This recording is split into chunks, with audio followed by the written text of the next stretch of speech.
You're listening to Uranium Spotlight, brought to you by Purepoint Uranium Group, your exploration partner in the most prolific areas of Canada's Athabasca Basin.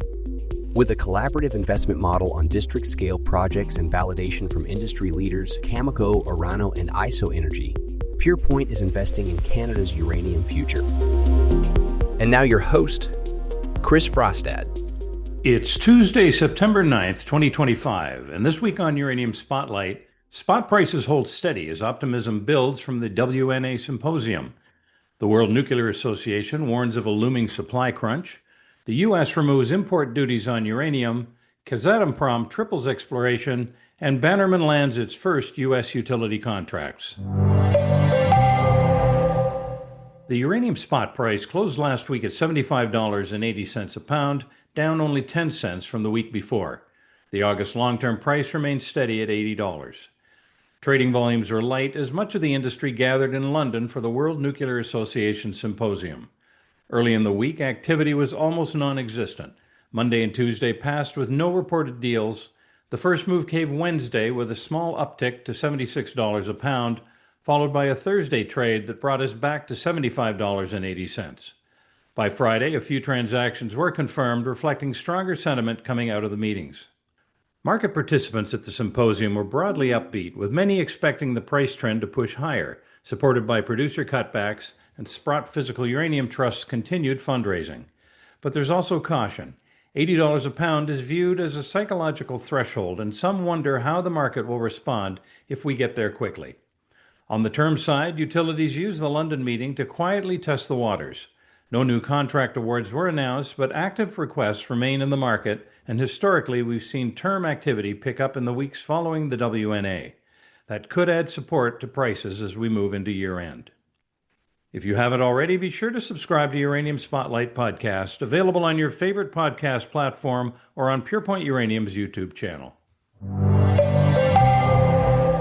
The uranium market is heading for turbulence, at least according to the World Nuclear Association's latest nuclear fuel report.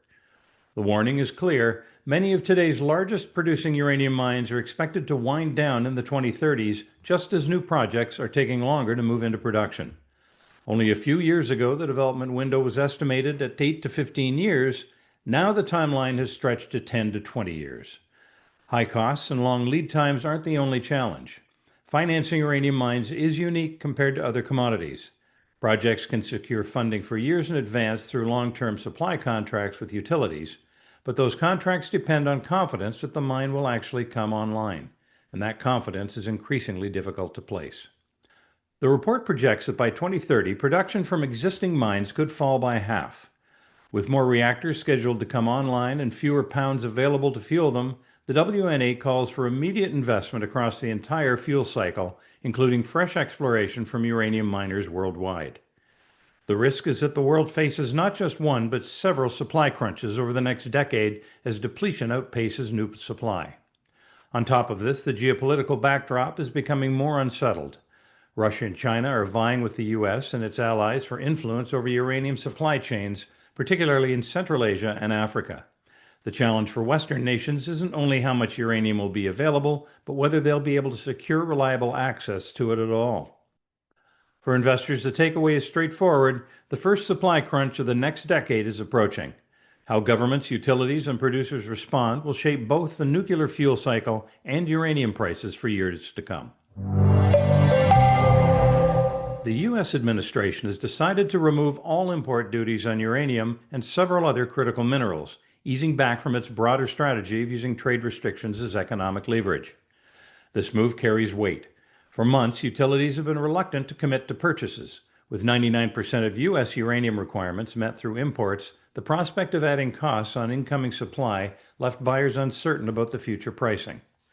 That hesitation slowed contracting and muted spot market activity. With that uncertainty now lifted, we may see utilities step in more aggressively to secure material for next year's reactor needs. To put this in perspective, the U.S. once mined millions of pounds annually. In 2010, production was nearly 5 million pounds. By late last year, output had fallen to just 677,000 pounds after years of virtually no mining between 2019 and 2021. Meanwhile, America operates the world's largest nuclear fleet. 93 reactors consuming more than 40 million pounds of uranium each year. Against that backdrop, the administration's decision makes sense. The World Nuclear Association has already warned of looming supply shortfalls. Adding import costs on top of an already tight market would have only made the situation worse for utilities. For investors, the message is clear. Removing this barrier reduces one layer of risk and could trigger near-term buying from U.S. utilities. But the core challenge remains: domestic supply is negligible. Dependence on foreign uranium is overwhelming, and with global demand tightening against constrained supply, the price outlook continues to lean higher. Kazatomprom, the world's largest uranium producer, has announced plans to triple its exploration efforts over the coming years. At the same time, it's expanding its reach internationally, with joint ventures in Jordan and Mongolia now advancing towards production following new agreements. The timing is telling. Kazatomprom is facing its own production shortfalls by 2026, and it's clear that they see reinvestment as essential, especially as Cameco, the other major producer, is signaling similar challenges. For Kazatomprom, this is about securing future supply and maintaining leadership in a tightening market. The bigger question is, who will benefit from this additional uranium? Western buyers have often been locked out of Kazatomprom deals, leaving China's growing reactor fleet and Russia's allies as the likeliest recipients. With geopolitical barriers increasing, whether it's Russia restricting exports or the U.S. adjusting import duties, the flow of uranium is becoming as much about politics as it is about geology. As the World Nuclear Fuel Report stresses, the global supply crunch will demand not only exploration on a much larger scale, but also faster mine development. Kazatomprom's move is a clear acknowledgement of that reality. The rest of the industry now faces the choice: step up investment in exploration or risk ceding more ground. For investors, the takeaway is clear. Kazatomprom is positioning early, and this underscores both the urgency and the opportunity in uranium equities. Companies funding meaningful exploration today may be the ones best placed when the supply gap fully materializes. Bannerman Energy has just secured its first long-term uranium contracts. On September 5th, the company announced binding contracts with two major U.S. utilities, both Fortune 500 energy providers, for the supply of 1 million pounds of U3O8 from the Etango project in Namibia. Deliveries will run over 5 years from 2029 through 2033, with a built-in flexibility allowing buyers to adjust volumes up or down by 10% annually. The contracts are structured with a fixed base price, broadly aligned with long-term uranium price indices, and include escalation provisions tied to the U.S. GDP implicit price deflator. Those escalation terms only kick in once deliveries begin. For Bannerman, this marks a strategic milestone.